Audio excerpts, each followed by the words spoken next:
पिछले कई दिनों से एंड्रीस और उसका परिवार चर्च नहीं आया, ना ही डाकघर से उनके नाम की डाक ली गई।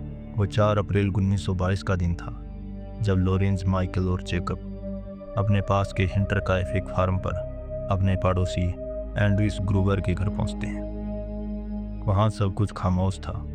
लॉरेंस ने आवाज़ लगाई पर कोई जवाब नहीं मिला, ना ही घर में कोई हरकत हुई। तभी माइकल की नज़र खलियान पर पड़ती है। खलियान का दरवाज़ा आधा खुला था।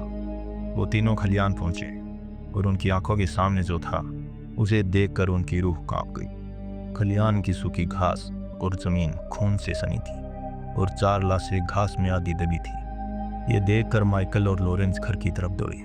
जैकब पड़ोसियों का आवाज़ लगाता है। घर पहुंचकर वो देखते हैं कि घर का दरवाज़ा अंदर से बंद है।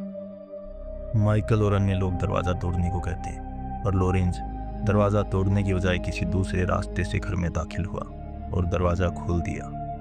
लोगों ने जब घर में देखा तो पाया कि घर में 2 और लाशें थी।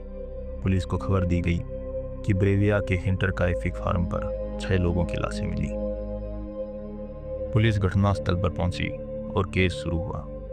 हिंटरकाइफ घने जंगल के पास का एक अलग थलग फार्म था। उस फार्म में 6 लोग रहते थे।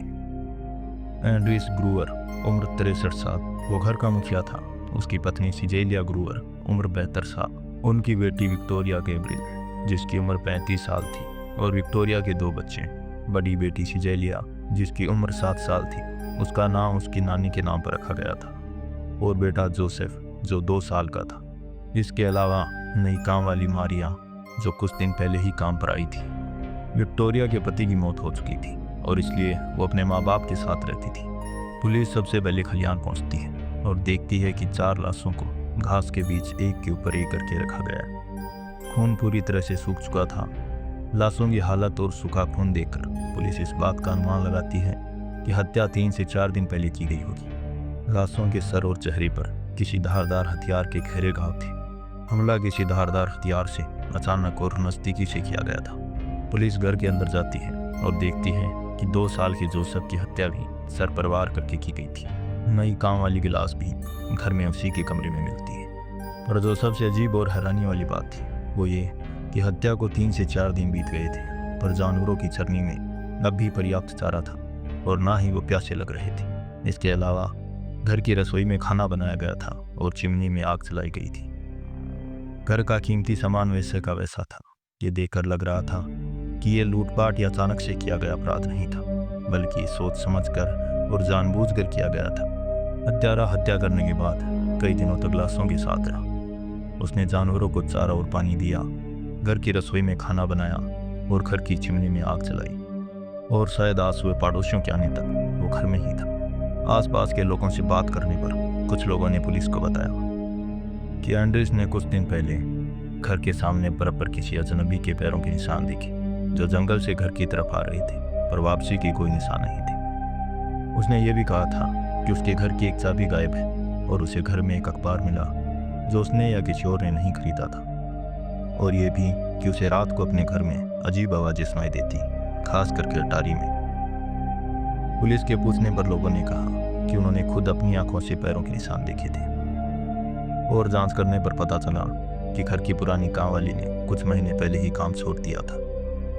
उस महिला से बात करने पर उसने बताया कि उसे रात में अजीब आवाज़ें सुनाई देती थी, जैसे छत पर कोई चल रहा हो। अटारी जो उसके कमरे के पास थी उसमें किसी के होने का एहसास होता। उसे कई बार ऐसा लगा मानो जैसे कोई उसे देख रहा हो। उसे लगने लगा जैसे घर में कोई और भी है। उसने अटारी और बाकी जगह कई बार तलाशी ली पर उसे कुछ नहीं मिला।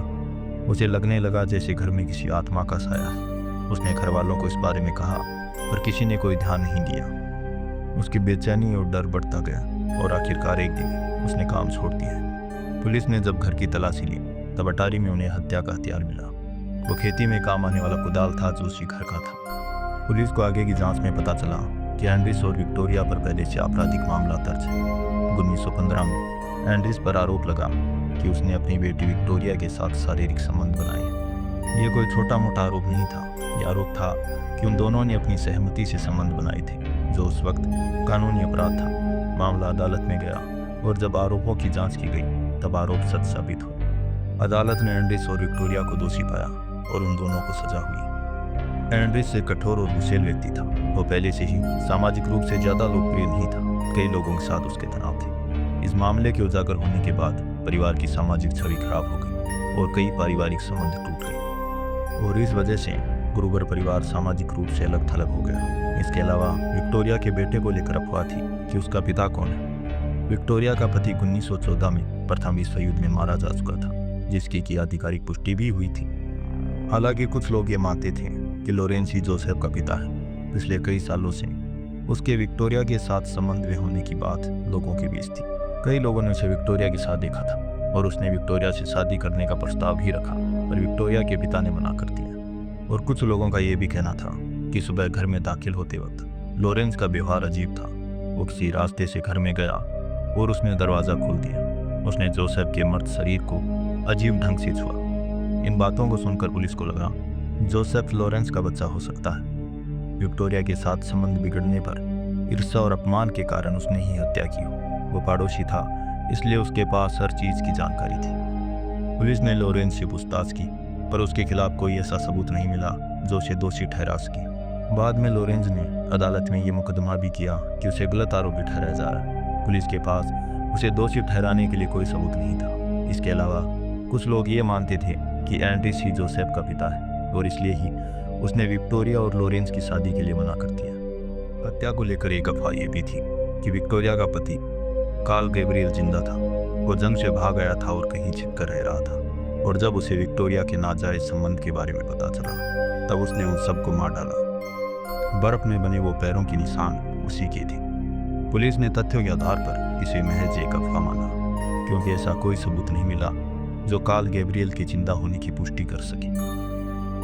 पुलिस से मिली जानकारी के आधार पर हत्या की दो संभावनाएं हो सकती थी।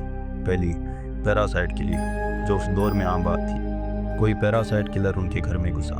वो घर में चुपचाप छिपकर रहने लगा और परिवार को देखता रहा। मौका मिलने पर उसने एक एक करके सबको मार डाला और कई दिनों तक वो लाशों के साथ घर में रहा, जब तक कि पड़ोसी घर नहीं आए। पड़ोसियों के आने पर वो किसी अनजान रास्ते से भाग गया होगा और उसे घर का कीमती सामान अपने साथ ले जाने का मौका नहीं मिला। दूसरी संभावना ये हो सकती थी कि कोई निजी तौर पर उस परिवार से घृणा करता था और जोसेफ के पैदा होने और उसके पिता को लेकर विवाद के कारण उसकी घृणा और बढ़ गई और अपनी घृणा के चलते उसने उन सबको मार डाला। पुलिस की जानकारी के मुताबिक एंड्रिस को सबसे पहले मारा गया होगा। उसे किसी तरीके से बाड़े में बुलाया गया होगा, या तो वो पहले ही वहाँ पे मौजूद होगा जब उसकी हत्या हुई। हत्यारे ने कुदाल से उसकी हत्या कर दी। उसके बाद उसकी पत्नी सिजेलिया वहाँ आई होगी और हत्यारे ने उसे भी मार डाला। कई देर बीत जाने के बाद जब माँ बाप वापस नहीं लौटे तो विक्टोरिया खलियान में आई और उसके पीछे पीछे उसकी बेटी। जब कातिल ने विक्टोरिया पे हमला किया तब छोटी सिजेलिया ने भागने की कोशिश की होगी,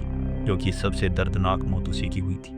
उन चारों को मारने के बाद वो घर में गया जहाँ उसने जोसेफ और कामवाली की हत्या की और उसके बाद कई दिनों तक वो घर में ही रहा। लंबी जांच के बाद भी पुलिस को ऐसा कोई सबूत नहीं मिला जो किसी को अपराधी साबित कर सके।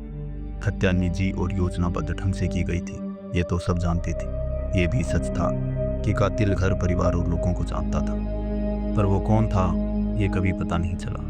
और 1923 में उस फार्म हाउस को गिरा दिया गया। वो फाइल बंद हो गई, कई साल बीत गए, पर हिंटर का एपिक आज भी जर्मनी के इतिहास का सबसे ठंडा रहस्य है।